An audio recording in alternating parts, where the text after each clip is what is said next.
So today the plan is to try and fill in this gap in here. Being as the bike has followed the Murch theme throughout, I think I'm going to write Murch on a plate here with some stainless, or I haven't quite decided yet, stainless, or I might use a whole design. But we're going to try and fill this gap in. So we've taken some measurements and we're going to go over to Eleanor and see what we can cut out. So now we've drawn up some plans for the Murch logo. We're just going to do it like that. We haven't quite figured out how to mount all our pieces, but we'll work along at it as we get. So let's get along and cutting it. Let her go.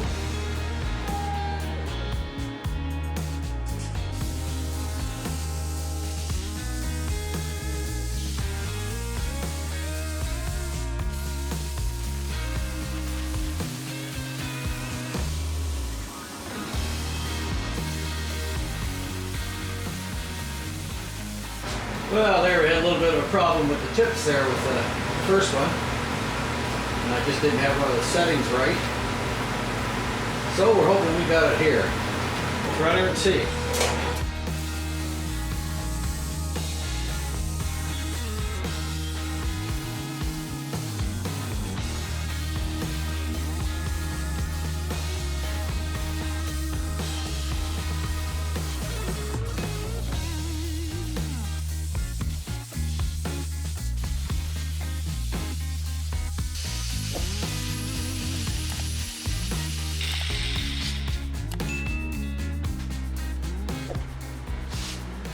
Let's go have a look. Oh, I should have rounded the corners off on it, but. So we've just bent up a little piece like this, and we're going to weld it onto the back of the front faceplate. We'll leave enough room for my brackets up through. And we've sort of roughed it out and marked it here.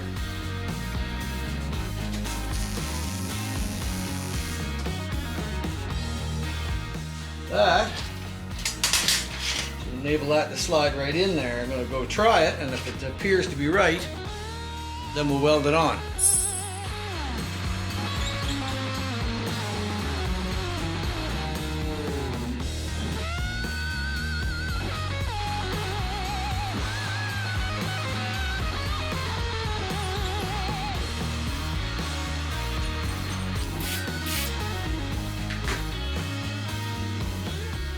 So we just got to tap both ends of this out so that we can put small Allen screws in there.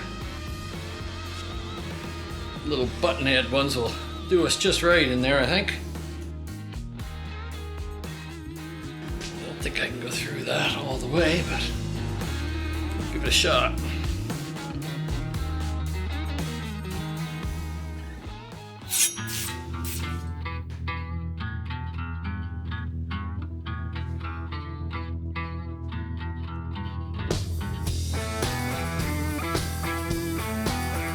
There, so now we've got our small standoffs, which will go in the back halfway through it.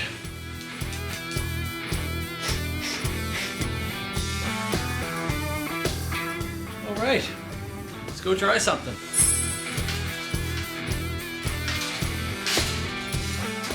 Now, this should go down in there.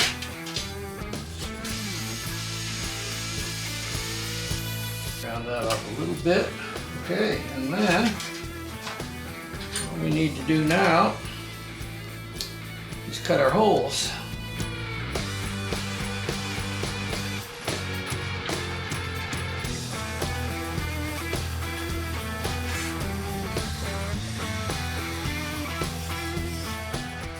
Oh, she's been a little bit of a trick to get in there. I think we've got it good enough, and we got these to cover the holes up. And now all we're going to do is paint all this stuff black. And I've just got the plastic on the stainless there in behind. Today we got a little bit of a problem with this bike that we're working with. All custom bikes have different things made different, and manufacturers, their stuff is not always what it should be either, so there's no blame to be laid on anyone. But trying to make this seat fit and it's getting to be a bit of a challenge to me. What we've got is this beautiful Apera seat, which is a very nice seat. And underneath it, it's got these tabs, and as you can see, the tab is bent up. not straight. And because it's bent up, when it goes into the spot for it here, it's not even deep enough for that bend. So I'm either going to have to think about trimming some off the bend or off the back side of the frame itself. I haven't quite decided yet. I might start with a small cut and see where that takes me. Because once I cut it, I bought it. So we're going to make it fit one way or another. I'm hoping that it's going to come forward far enough. So we'll see. So what we got going here is a fairly small cutout for our tab to slide into. And as I said, the tab, as you can see, is bent downwards. And when it tries to go into that hole, because it's bent downwards, it won't allow it to go forward at all anymore. And the angle on it is pretty steep. So at this point, I don't see where I have any option but to cut the seat. May also cut this out and just lengthen this area a little bit, maybe half an inch or so. I'm thinking about doing that, and that'll give a little room for the front seat tab to lay down in there. It's not going to hurt anything if I do that. And God forbid, if worse came to worse and I had to, I could weld it back up if I had to. But I think that in order to get the angle that I need here, that's what we have to do. In order for it to line up with the back tab, it's going to go forward that far. So if it lays down in there, this seat should fit good there. See, with the back tab here, when I'm into the tab at the front, that's about where I'm at. This is the part to screw it down here, so we're quite a bit rearward. If I lift it out of the hole and let it come forward to the tab, I can see that there's quite a bit got to be cut off the front. So I've got that much to play with. That's what we're going to have to do.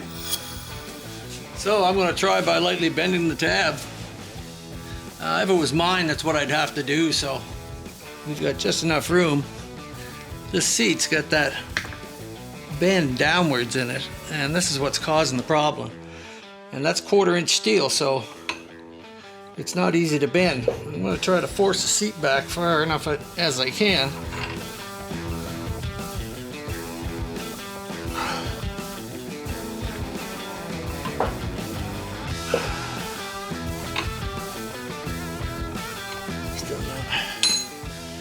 Came a little bit, but not very much. We've got some out of it, quite a bit actually. I don't think it's near enough, but it doesn't want. I can't get enough of an angle to grab it there.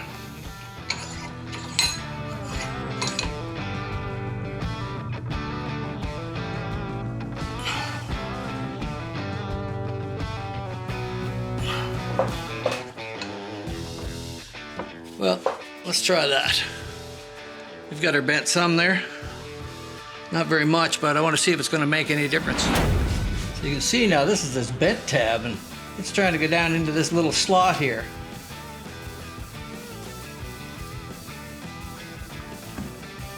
And as soon as it goes in there, that's it. We're locked up. We can't go forward, we can't move. Ideally, if you could bend the tongue up, it would give you a little standing better chance, but we also have to come ahead probably this far according to the tab in the rear. It doesn't leave us with a lot of choices down in there.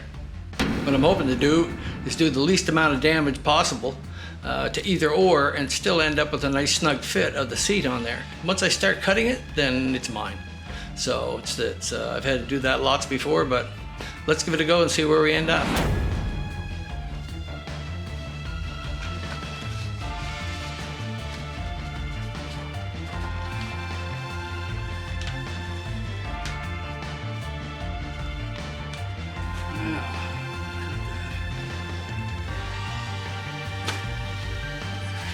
All right.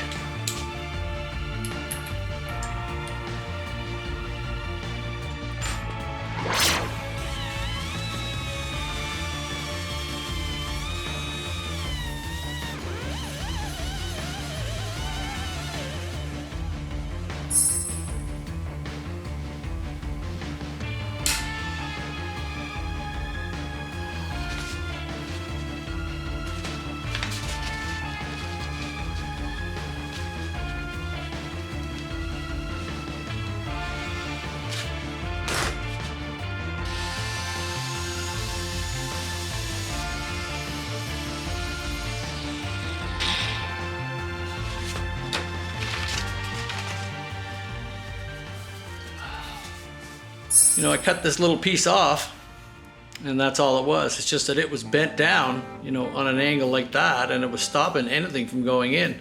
Once I trimmed it off, up she went. So, minor detail, but fixed it. Saved me having to buy another seat. Panic averted. On to the next panic. And now you can see we basically cut that bump off of it, and I'm hoping that that's going to give us enough to slide in there. It should. I think that really was the problem.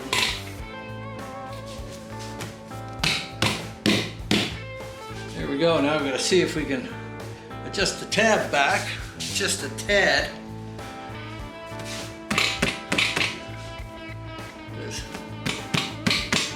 It says back there into the hole. So we've got a little bit of either way. I'd like to see it tuck up a little close there, but it's not wanting to, but it's fitting very nicely. So we'll start with the rear tab, and we'll loosen it up and see how far we can go back. Or maybe I can mill the tab. So we got a little bit there. It looks like I've left the tab long, but that's quite a bit, and it might just get us where we want to be.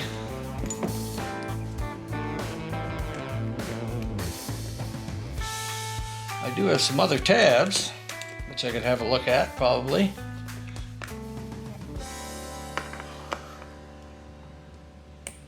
All right, let's take it back over to the bike and see.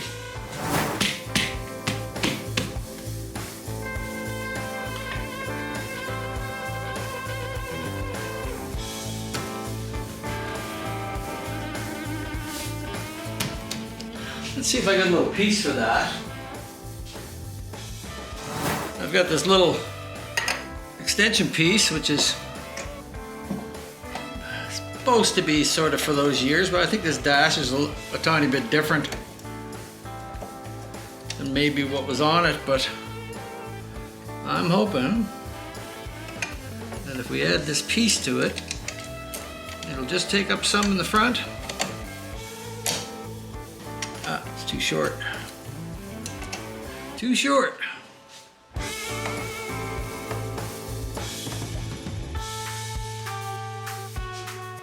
Right.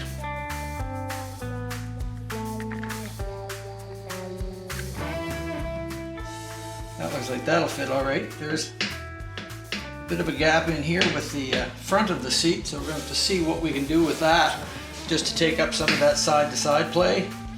Maybe some heavy sort of rubber pieces in between there to find the happy medium. Looks like it wants to be there according to the seat. That's got it. We're back in here where we want to be. We're able to move that back a little bit. So you make a compromise with the two of them, and you get what you need. So I'm pleased with that. As with any custom seats or anything, it's always a compromise, trying to make things fit just right.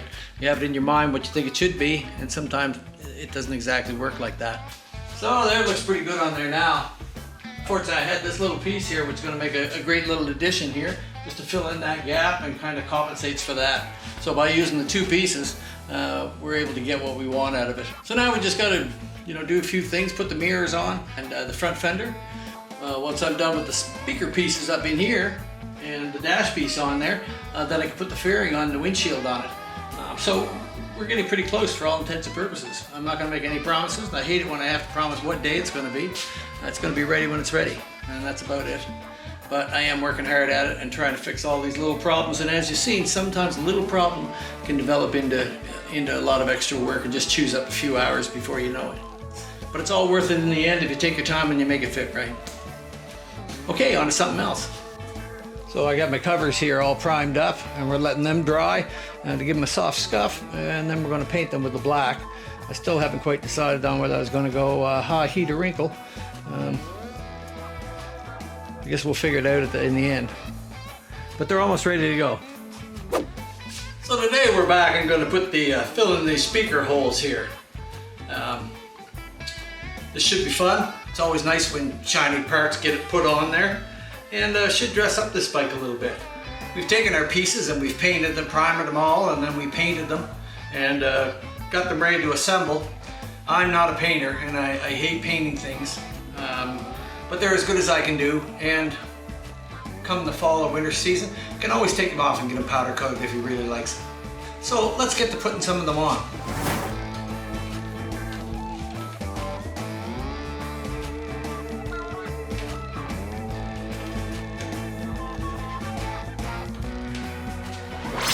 So we're just getting our backing plate to the height we want. We made these little standoffs to go in behind it.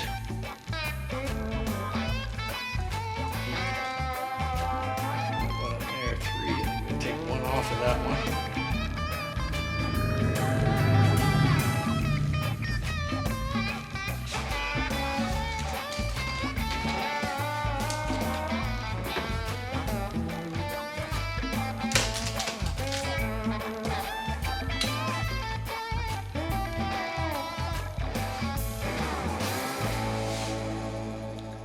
Nice.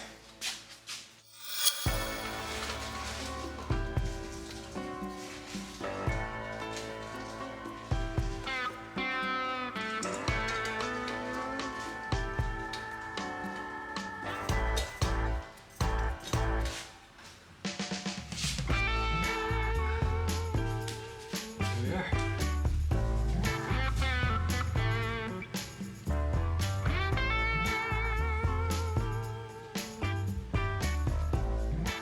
No, it's a lot better than it was. I would, if it was me, I'd powder coat it.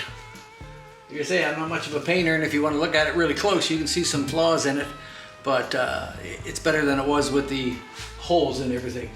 And when it's out in the sunshine, the stainless steel will really pop. So, that's it. So, we're getting down to it.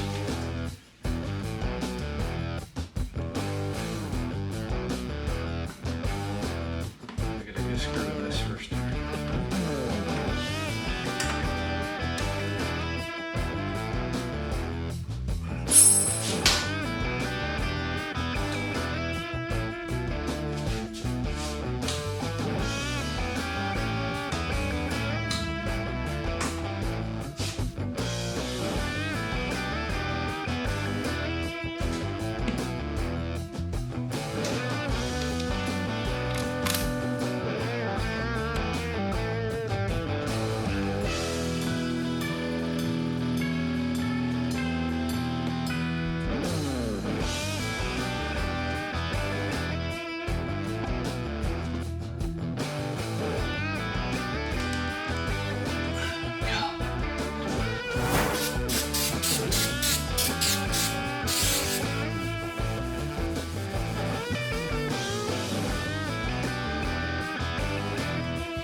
Down to it.